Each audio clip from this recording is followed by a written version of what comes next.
Avtar वरिष्ठाय Ramakrishnaaya te namaha. I've taken the mantra of Shri Ramakrishna. So, okay, we are on page 201. Shvetashvatara in the sixth chapter. We are coming towards the end of uh, this discourse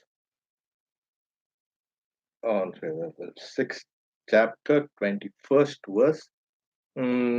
As we've seen, Shvetashvatara it means one who has the best white horses.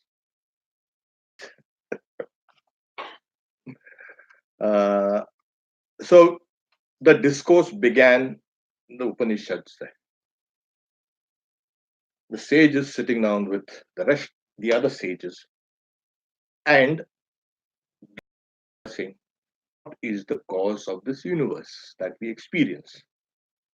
And various sages are giving various answers. They're proposing that this could be, that could be, time, or causation, or space, all these things.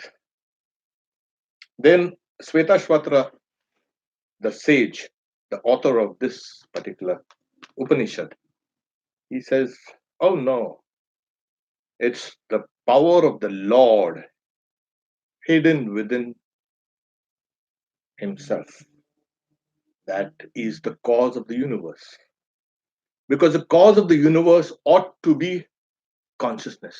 You cannot have time or space. These are all, you can say, categories which are not eternal. Time vanishes. If you are sitting down, concentrated, time vanishes. And at one point of time, when the whole universe, time will vanish. As long as there's an object, time will exist. If there's no object, there will be no time. And the moment an object exists, there will also be space because the object has to exist in time and space. So these are kind of where is all this time and space? Yeah, but they are molding everything around you. They are like shadows around everything. You can't catch them, but they are there. Not the time on your watch, of course, but time. That's the Einsteinian time space, and the kind of wonderful insight that Einstein had. Amazing that he could bring this about dimension. So this Shvetashvatara, he proposes that this is the cause of the universe, the reality. And then the rest of the Upanishad is a kind of a elaboration on what he had proposed. From various angles, he speaks about this reality, as also brings out a kind of a reiteration from some old Vedic text in order for a kind of a continuity. He's saying, yes, the sages before me also realized like this. So it's nothing new. You see, when you realize the absolute, or the reality or truth, you're not the only one. There have been people, sages, before you. And the very fact that it can be demonstrated to their lives and to their teachings means it is doable. You can realize it. It's not a kind of a one in a kind of a like odd man out. What did I realize? I can't. You need something to refer to. In fact, there was the disciple of Sri Ramakrishna, Swami Turiyananda, and there's another young monk who says, "Oh, I have realized everything. I've become a monk or something like that." And then Swami Turiyananda said, "Oh, good, excellent. You have any doubts?" "No doubts at all." "Sure?" "No, not a doubt at all. I see it clearly." "Oh, that's nice. There's no doubt at all." Just a moment. I feel there you've not realized it. Because when you realize it, there's no doubt at all. The problem is we there are various stages of realization, and you take a lower one and say, "Yes, I will." Wait. There's more space above and beyond your realization. There are more experiences. This is the problem in spiritual life. I realize something and I say, what I realized is the all, everything. There's nothing beyond it. No, higher and higher. When the duality of subject and object merges forever, what remains is the truth beyond subject and object. Because as long as the subject is there, you are limiting reality. If an object is there, that is limiting reality. So it transcends. What then? What is that? The Upanishads say, Avang Manasa, that which is beyond the speech and mind. What is beyond the speech and mind? Yeah, so take for example, what's love? Can you articulate it? People have been trying to and writing zillions of books about it, and yet they haven't articulated. But you can feel it. You know what it is. It is like it is you. And how can you kind of articulate yourself? You're trying to, at one point of time, stop articulating and just be yourself, a loving self. Then you understand, oh, yes, I don't need to tell everybody, I love you, I love you, I love you, I love you. No, no, yeah, kind of silly. You just say, yeah, they will see your words and actions, and yeah, this is a loving person. So, similarly, the truth, you don't say, I've realized this and I've realized that and I've realized this and that. There are people who claim, all types of people. Well, you don't have to. The moment you claim, you have not realized it in its entirety. Yeah. So that's a whole burden of Svetashvatra's discourse. Okay. So here the translation is, as it is well known, Svetashvatra, having realized Brahman, yeah, he realized the truth through the power of austerities and the grace of God, thereafter fully taught to the monks the supreme and the holy Brahman that is duly adored by a host of sages. Well, let's go to it slowly. We have three more verses, including this, for us to finish this text. As I said, next text will be the Katha Upanishad. That's a beautiful Upanishad. So the Sanskrit is Tapa Prabhava Deva Prasadacha Brahma Svetashvatro Atah Vidvan Atyashrami Paramam Pavitram Provacha Samyak Rishi Sangha Justam. Tapa Prabhava, to the power of austerities. You see, if you want to realize truth, you've got to sacrifice something for that truth. You can't be an artist. I want to be an artist. Oh God, make me an artist. No, you've got to sweat it out. You've got to give your blood and time and everything. Your peace of mind. Not a peace of mind. You've got to struggle for it. For anything you want to attain, anything, you will have to sacrifice. Yes, with sacrifices. So this is the idea, kind of. And how does that? You know, uh, the more you sacrifice, it's an innate law in human nature. Art is very big. You're not talking about little pencils and pens and pieces of paper. You're talking about real sacrifice, aren't you? Yeah, I'm really thinking about sacrifices. I mean, chill. It's like innate, it's there in all cultures, all religions, everywhere. In fact, one of the first stories in the Bible is kind of sacrifice, Cain and Abel. Crucifixion. Yes, you have to. You have to sacrifice something which is lower for the higher. It is innate in human nature. You're saying there's much of the lower, but it's much of the higher. Yeah, You're not saying, that'd be cute. yeah, you can take it or you just when you're dragged down by something, you give it up, rise higher. Give it up, rise higher. I understand that. That's the idea. It's in Sacrifice. is You've up got and out is down. There you go. Yeah, that's What sacrifices are most beneficial? Is it the sacrifice of desire? No, the highest sacrifice is sacrifice of yourself, yeah. Well, your ego. in order for us to get there. Yeah, but then you need to kind of all the encrustations on the ego need to be lopped off, discarded. But then the real sacrifice is sacrifice of the lower self, the ego, the individuality.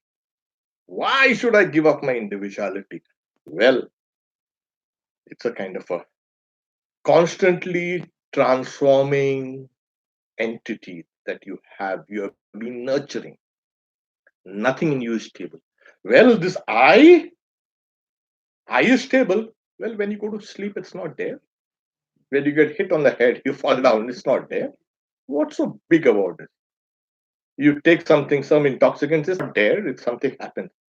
And besides, it's multifarious. You have an eye like this, you come to the temple, you're a saint. You go out in the office, you're the boss. And then you go out on the street, there's the road rage. Which eye?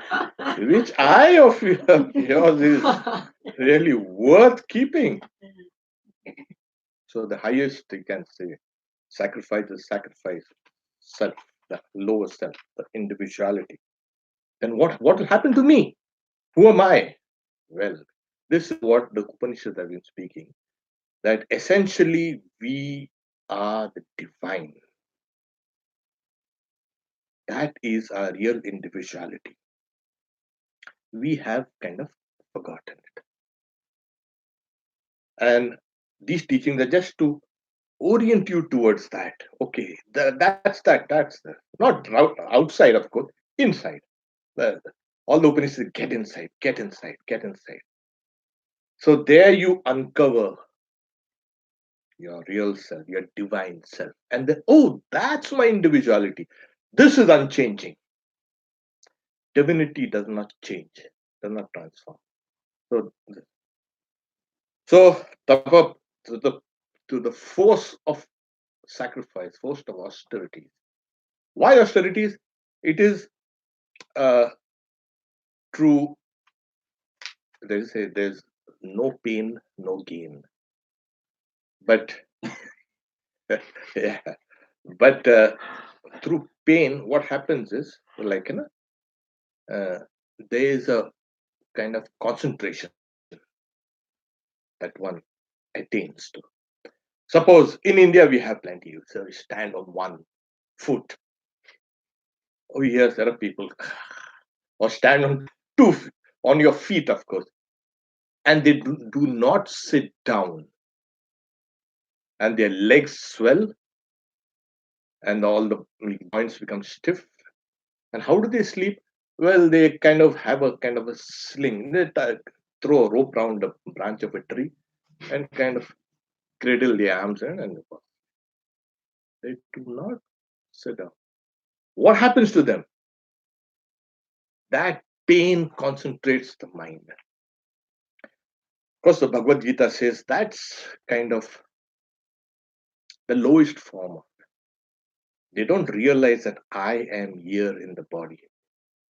That's why Karshayanta Sharirastam. That is, they punish the body. That's not recommended.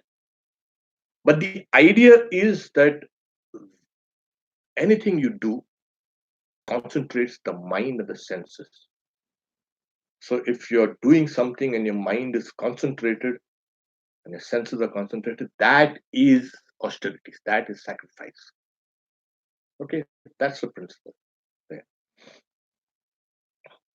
Deva Prasadat, to the true, he has the kind of grace of God. Yeah, you need this. Because, like Shri Ramakrishna said, you take one step towards God, God takes 10 steps. It's not 10 steps, Swami Turiyananda says. God takes 100 steps, God takes 1,000 steps towards you. You just take that one step. So, like the Chinese proverb is there. Okay. The journey of 1,000 miles starts with one step, the first step. Okay. There was one time, there was another monk who was walking Vivekananda, traveling down the Himalayas. And he was quite old. And they crest the hill and they come and then they see the valleys and another hill and wow, they're saying, oh God, my chest will burst. I can't come along. Vivekananda says, look at the ground below. Look behind. See, all that path you have crossed over. Don't look out in it. Take one step at a time. And he did that, and then they crossed all those valleys and mountain ranges. So it's just take that one step. The moment you take one step, grace of God. In fact, they say even hearing about God comes through God's grace. God, in the sense, the reality is grace. Yes. There are people who say, and in even Sri Ramakrishna's time, they used to come and used to see Sri Ramakrishna and say, tell their friends, come on, let's go out. What is he? The guy is yakking. Let's go out and move around in the gardens. So the friends say, just a moment. Okay, you sit down here. We'll wait for you in the boat. Okay. There it is. So you need grace.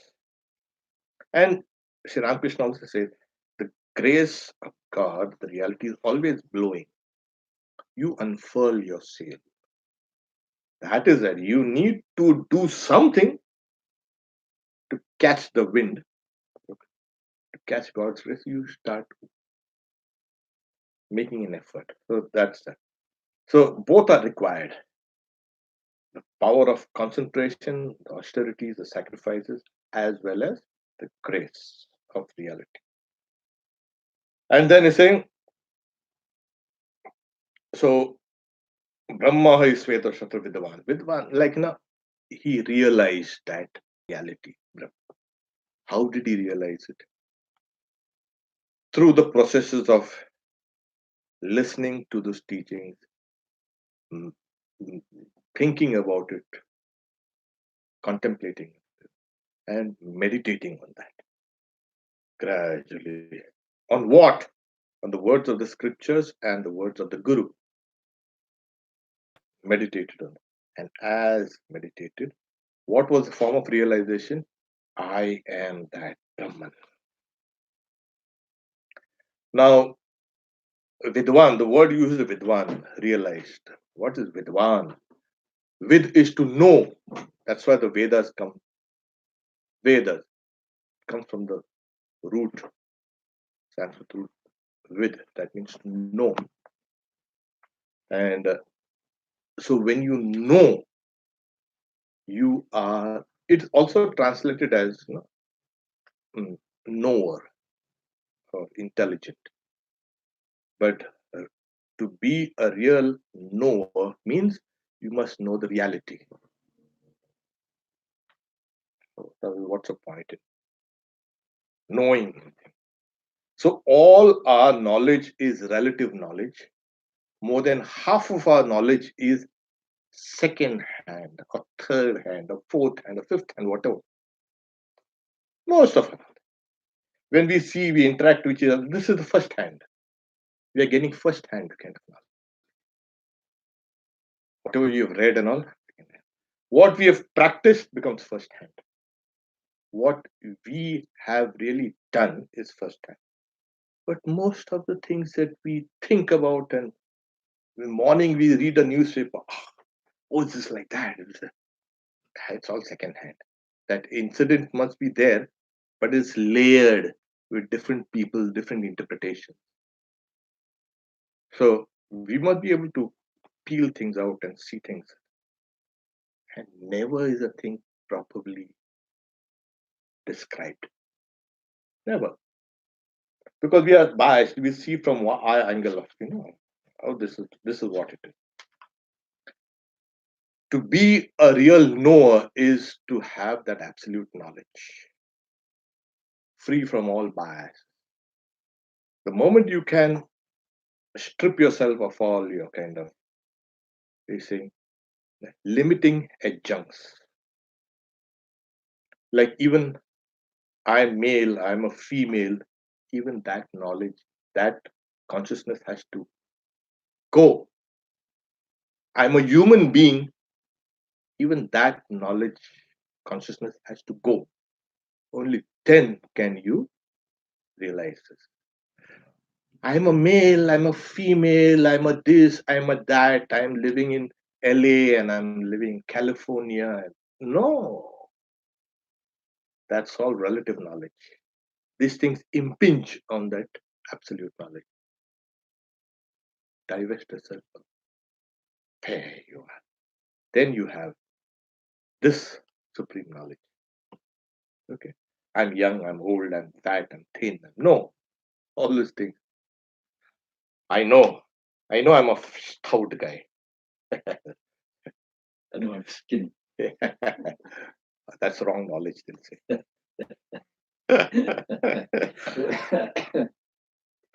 So, and thereafter, see what happens is when you know the reality, it's only then you preach. Don't preach with second hand knowledge.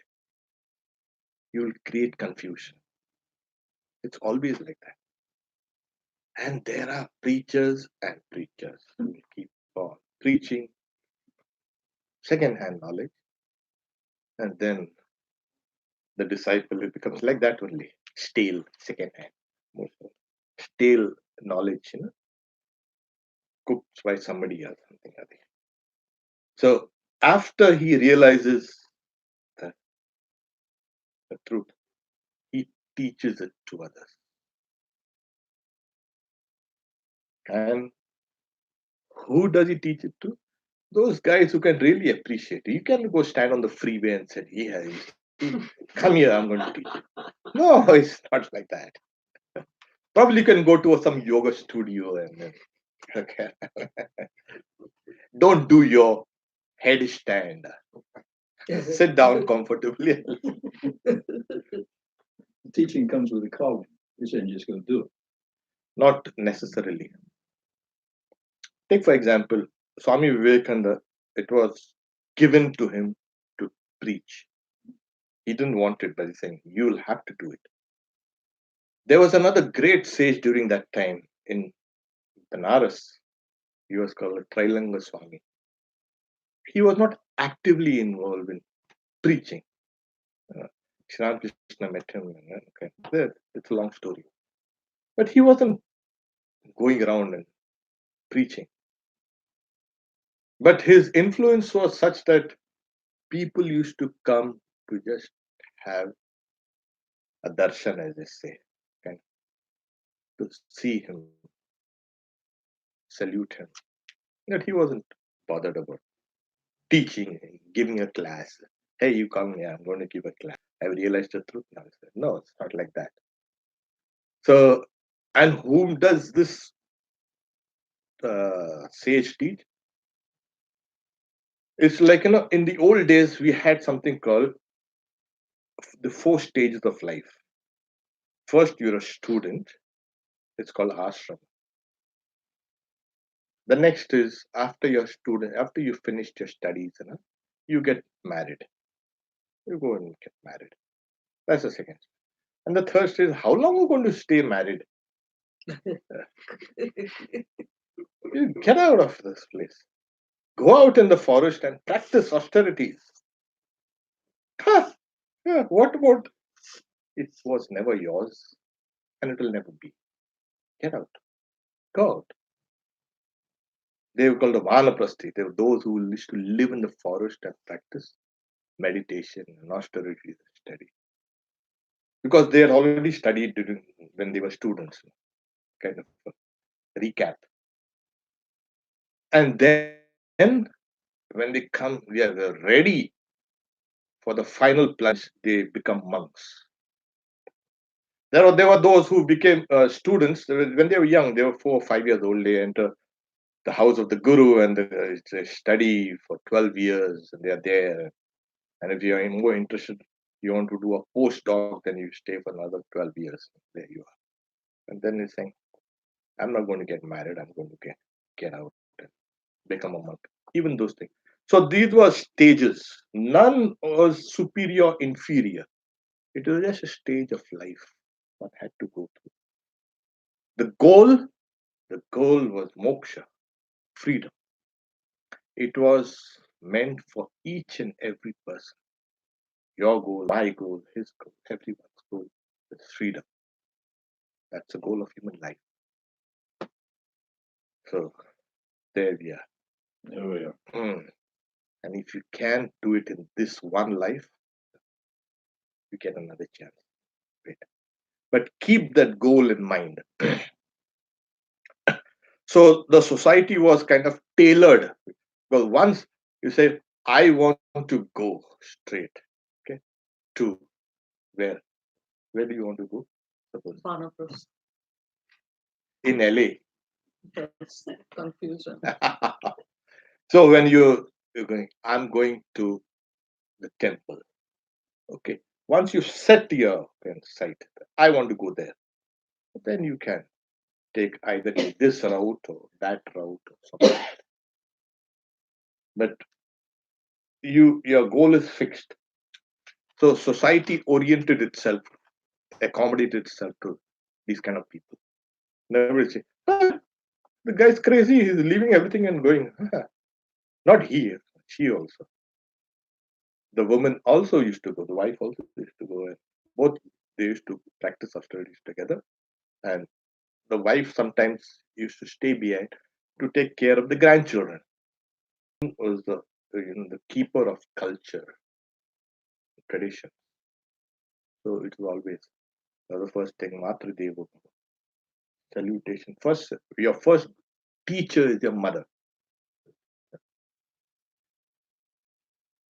So there were some monks who had become so kind of elevated that they even crossed the stage of sannyasa, monkhood. Because being a sannyasi, being a monk has rules. Obviously, don't do this, do that, don't do this, do that. Plenty of. Everything has prohibitions, and you can say, nah. Right. Anyway, so these guys had gone even beyond the prohibition. When you are perfectly good, pure, you don't need a police. The society was nice and good and holy. Do you think we needed the police? There wouldn't be any crime, and there wouldn't the whole system of prisons would have to be dispensed. The whole courthouse would have to be dispensed. Hey, who needs rules? People like us who, I wish I could bash that guy. He said such a thing to me. See,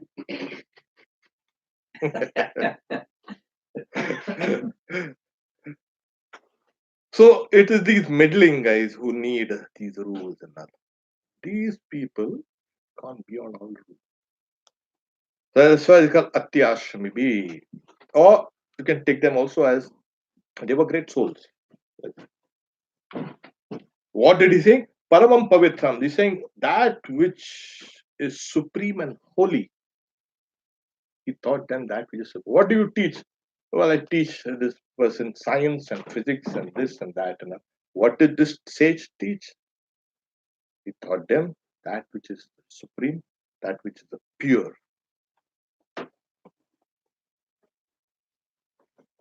And what is supreme and what is pure? That reality. And okay, what did he teach? That reality. And there were sages before Svetashvatra and before those assembled here. That for this long traditional, you can say, teachings, there have been great saints and sages. They also have adored this reality. It's not new. Yeah, my grandfather said, like a guy. Anyway, that's a different. So this is adored. This reality is adored by a long line of teachers and disciples. Why? Because you adore what you love and you adore what you want to be. Like you adore art. Yeah. Why? You want to be an artist. You adore it. You give a life for it. That's a kind of a worship. It's an inner ideal that impels you and you keep on moving ahead. So much for this. Could have more, but then let's take it up. Take the next one up. Like these teachings. One of the meanings of Upanishads is secret knowledge, the mystical knowledge, because it's mystical. It's kind of secret. You're on page now 204. It's secret because what happens is many times the teachings are misinterpreted. Why? Either they are not taught correctly, or a recipient of that teaching muddles it up, misinterprets it. So this verse is kind of a word of caution. Be careful. In the old days, it was a strict discipline. People used to go to the guru. I want to learn about this. Yeah, kind of stay out here. And sometimes they had to stay for a very, very long time. And a teacher will then tell you, okay, this is what it is. Just a part of it. Like the same thing happens in kind of classical music. You you keep on practice, keep on. This is till your fingers and your arms get sore, years and years, and you serve the guru. And then one day the guru will, okay, this guy is kind of ready. He'll give a part of that teaching. Now practice this. Then the second part unfolds. The third part unfolds slowly, slowly, slowly. There's something called competence that is required. So this is the 22nd verses. The supremely mystical knowledge in the Upanishads was taught in the previous cycle. It is not to be given to one who has no self control, nor to one who is not a son, or again to one who is not a disciple. Now, why is this kind of qualifications? Well, it's not kind of biologically you can say dependent. The father will give the son, but it was a family tradition, families get together, and so the son becomes what the father. Generally, we see in our lives, in society, the father or the mother must have been some really something, some level of, we can say, talent. The children are, none rises to that height of their parents have it. They only say, my father is so and so, my mother is so and so, nothing else. They never put in that kind of effort. Hmm. Mm. Yeah, of Yeah. course. Yeah, so you see the children of artists, you can say great men or whatever, are ordinary, mundane thing. Just not reflected glory. I was this, I was that. You ought to see what happens when mom's a great painter and the kid makes more money. Boy, that's the end of everything. But there's a secret appreciation. When a guy teaching you wrestling, the guru, there you have a guru and disciple everywhere. So even the teacher would like to be defeated by the disciple. Not in this case, babe. From selfishness apart. It is that's because you are the teacher and the student has become better than you. What more is there required for you? I would bet. I was just more commercial. That's all. I hustled. I Yeah, didn't hide in yeah, the yeah. studio. There you are. There you are. So you have. Truth comes out. So this was the kind of a family, can say thing. That's why the very word study, adhyaya, is called swadhyaya. Studying the traditions of one own, you can say, family. It's called swadhyaya. Adhyaya means study. Swa means the study of the branch of knowledge given to your family. There were parts of the whole Vedic literature was distributed amongst many families. Now you preserve it. How do you preserve it? By memorizing it, by studying it, and teaching it to the next generation. And this went on for more than 3,000-4,000 years.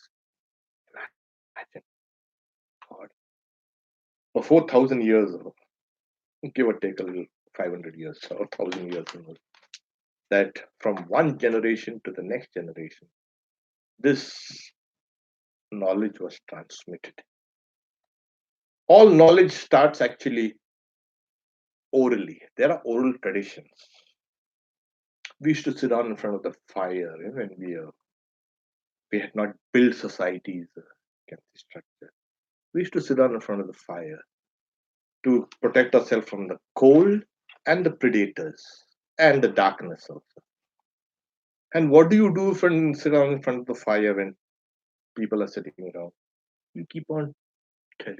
My grandfather was like this, that hero was like that, king was like that, and slowly, slowly, slowly, from one generation to another, round of fireplaces, a long oral tradition has started, and is there in all cultures. Every culture has an oral tradition. You cannot have a society without this oral tradition. Yes, all knowledge is kind of come down. So then, as writing was discovered, and then we started putting it down. Ah, yeah. And then it kept on, keep on uh, cultivating this knowledge and passing it down. Cultivate this knowledge and pass it down. Why? Because society is based on spiritual knowledge. This society just turned off the writing and now they type it out. They don't write. Well, Great culture guy. yeah, all those smileys and emojis. Like we are going back to those Egyptian hieroglyphics. I'm a calligrapher. I can't believe it. I'm seeing.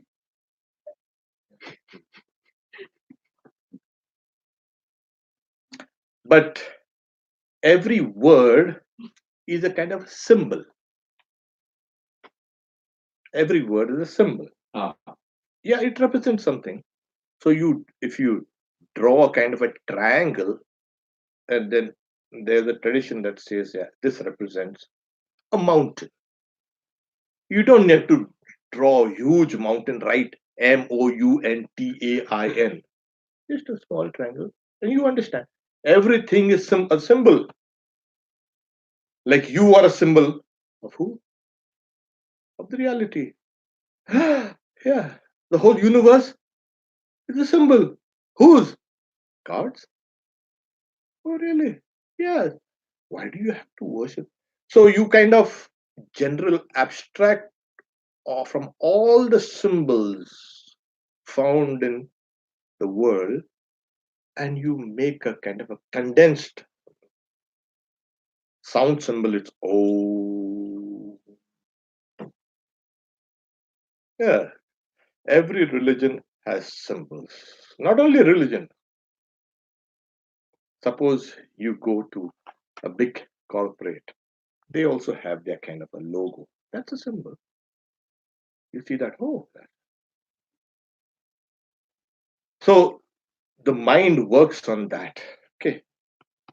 So this traditional knowledge had come down over generations and generations and generations and generations. Well, this is the kind of a note of caution. Why? Because he's saying the supreme mystical knowledge in the Upanishads, in all the Upanishads, it's mystical. People translate it and say, yeah, this is what it means. No, every Upanishads, every teaching is layered. And for the uninitiated, oh, this is what it means. Oh, very nice. You haven't known the whole thing. So when the Vedas were first translated, oh, it's quite nice hymns. Well, nice hymns. You don't know even that.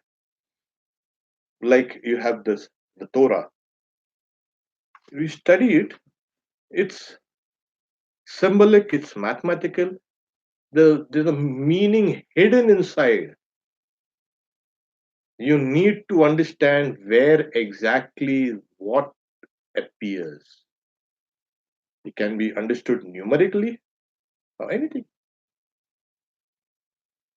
So, and then you need a teacher to teach you that underlying structure of that which appears on top. And in the Upanishads, not only just one structure, substructure, but there are various layers. And then one needs meditation, concentration to enter into that. So that's why a supremely mystical knowledge in the Upanishads was taught in the previous cycles. Well, previous cycle, well, this whole creation appears and disappears in cycles. It's cyclic. Nothing is new in this universe. Nothing. So this Svetashvatra, this sage, did he teach something new? There is nothing new in this universe.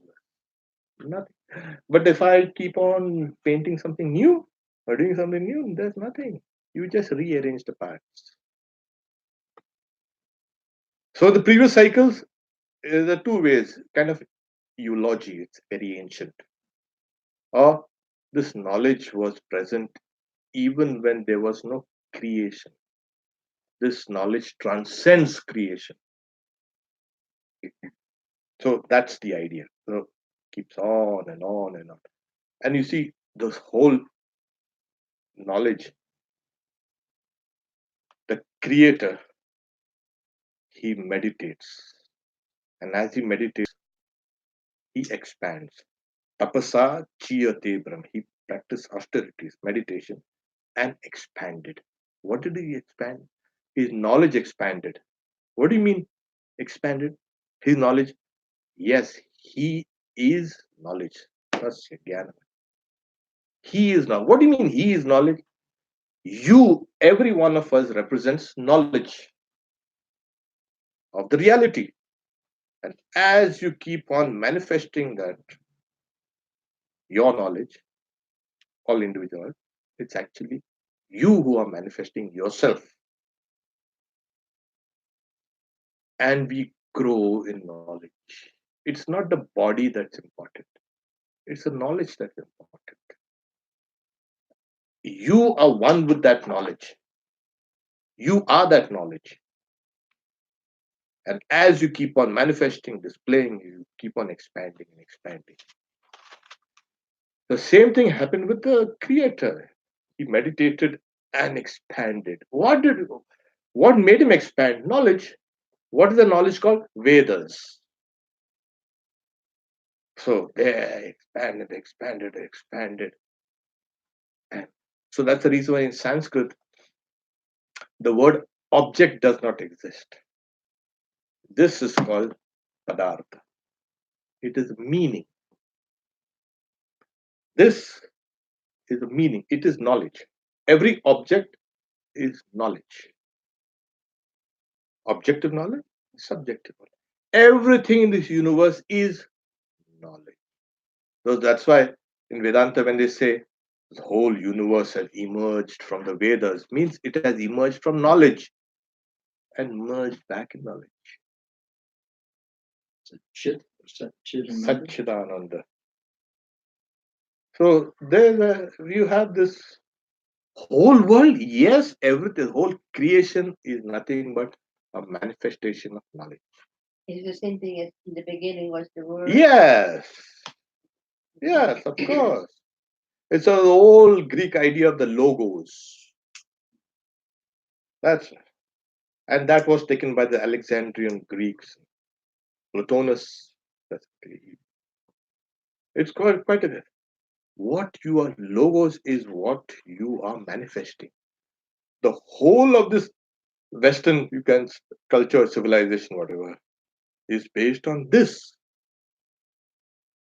There is a logos and which embedded in everyone, and we have to manifest it. The same idea. It's a universal idea. It's not confined to one culture or race or something like that. It's universal. We are manifesting the logos. When we speak, we walk, we talk, we do everything, we are manifesting knowledge. That's the reason why they say don't be, you can say, immoral. Because it kind of hides that knowledge. Or it delays that knowledge or deflects you from the knowledge. One has to become like this. Expand. So, like you may see, this is a kind of a light that's shining down on us. Yeah. But every photon has information. Every ray of light is information.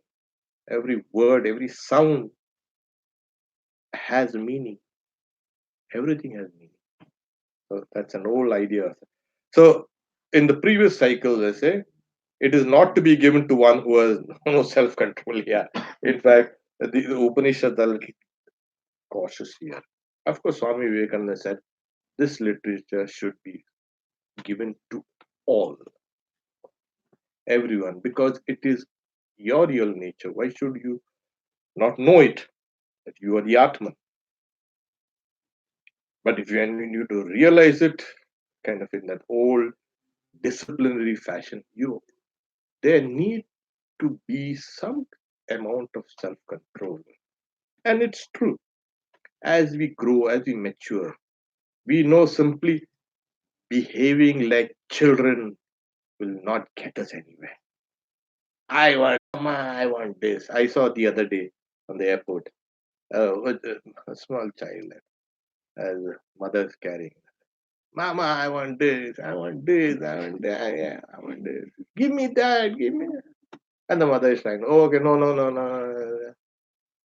Sometimes we behave like children. I want this, I want this, I want this, I want All this. the time. All the time? Oh.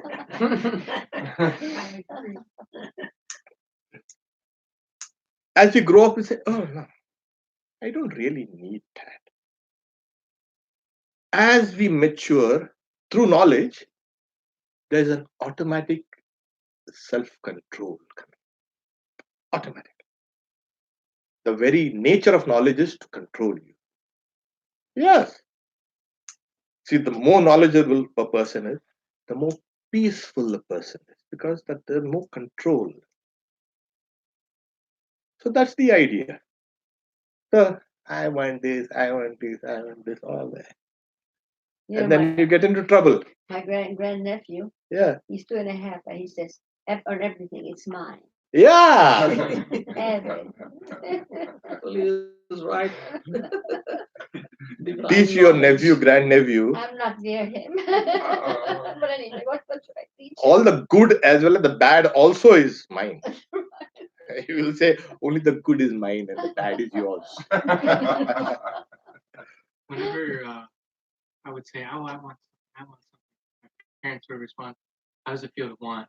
And I would just blankly like stare at them like, "Ah." But I Ah, never took this question seriously. yeah. Oh, yeah.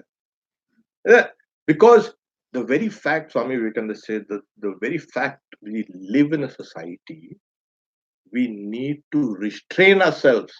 It's only then can we build a society. Otherwise, it's not possible. You cannot have an eye for an eye and a tooth for a tooth. Like Mahatma Gandhi says, well, the whole world will be blind and toothless. Yeah. You took my eye, I'm going to take your eye. That your society is based on the idea of restraint, nothing else. But if you let yourself go, there will not be any society. Kind of not a sane society, insane society. Crazy guys can also make a kind of society of crazy people. So that's why. And then one who's not a son or one who's not a disciple. Like sonship and discipleship. Even the son had to approach the father through the proper means, like with the idea of serving. Even in the Bhagavad Gita, don't teach this those who are not devotees, those who do not serve, those who criticize the reality of God, those who do not have any austerity. Idam tu te na tapaskaya na bhaktaya kadachana. It's towards the end. Even in the Mundaka Upanishad, don't teach this to those who have not fulfilled their vows, fulfill their obligations. I'll leave some time towards the end. Though we are, wow, I'm in a kind of a hurry to finish this book. No, We have the last verse. Can we take this up next time? Yeah. I think we should, because it's very important. I don't want to rush through this, and so we take it up next Friday, and then we will, after you finish the next week, you can, from Wednesday we can start with Gopal. Katha Upanishad. Which translation do you use? Swami Gambhirananda, same. Oh. This is the same Katha Upanishad. That's also a very beautiful Mm. Upanishad. Yeah. After everything you said, and this last verse that we looked at, Vivekananda